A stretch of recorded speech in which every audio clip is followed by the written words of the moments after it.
الحمد لله رب العالمين.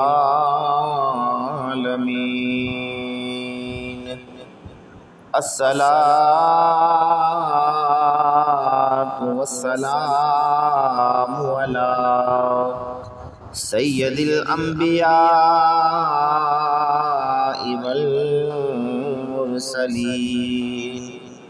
أما بعد فأعوذ بالله من الشيطان الرجيم. بسم الله الرحمن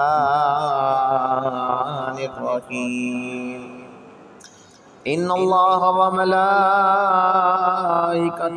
يصلون على النبي يا أيها الذين آمنوا صلوا عليه وسلموا تسليما. الصلاة والسلام عليك يا سيدي يا رسول الله وعلى آلك وأصحابك يا سیدی یا حبیب اللہ. آج کی اس حدیث مبارکہ میں، آج کی اس ویڈیو میں ہم سیکھیں گے کہ پیارے آقا صلی اللہ علیہ وآلہ وسلم جب بیمار ہوتے تو کیا عمل کیا کرتے تھے. آپ کا ہر عمل ہمارے لیے رہنمائی تھا، ہمارے فائدے کے لیے تھا. لہٰذا آپ تمام احباب سے یہ گزارش ہے کہ میری ویڈیوز کو، احادیث مبارکہ کو زیادہ سے زیادہ شیئر کیا کریں تاکہ باقی لوگ بھی اس سے فیض یاب ہو سکیں. رسول اللہ صلی اللہ علیہ وآلہ وسلم جب بیمار ہوتے تو اپنے اوپر سورہ فلق اور سورہ ناس پڑھ کر دم کر لیا کرتے تھے. سورہ فلق اور سورہ ناس یہ قرآن پاک کی آخری دو سورتیں ہیں، تو آپ ان دونوں سورتوں کو پڑھ کر اپنے اوپر دم کر لیا کرتے تھے اور اپنے جسم پر اپنے ہاتھ پھیر لیا کرتے تھے.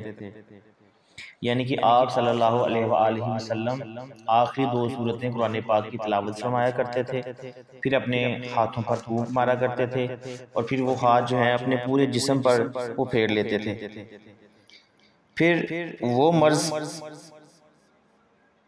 آپ کو لاحق ہوا، یعنی کہ جب وہ مرض آپ کو لاحق ہوا جس میں آپ کی وفات ہوئی، یعنی کہ آپ اس دنیا سے تشریف لے گئے، تو حضرت عائشہ رضی اللہ تعالی عنہا ارشاد فرماتی ہے کہ میں یہی عمل جو پیارے آقا صلی اللہ علیہ وآلہ وسلم خود کیا کرتے تھے، میں یہ عمل کیا کرتی تھی اور آپ پر دم کیا کرتی تھی، اور ہاتھ جو ہے وہ پیارے آقا صلی اللہ علیہ وآلہ وسلم کی جسم مبارک پر پھیرا کرتی تھی.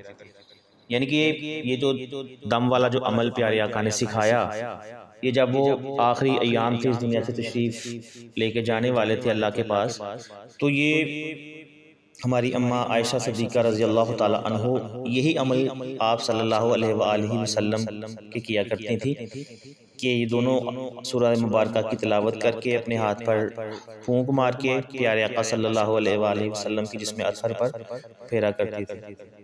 اللہ پاک سے دعا ہے کہ اللہ پاک ہمیں صحیح معنوں میں احادیث مبارکہ کو پڑھنے کی، سمجھنے کی، عمل کرنے کی اور دوسروں تک پہنچانے کی توفیق عطا فرمائے.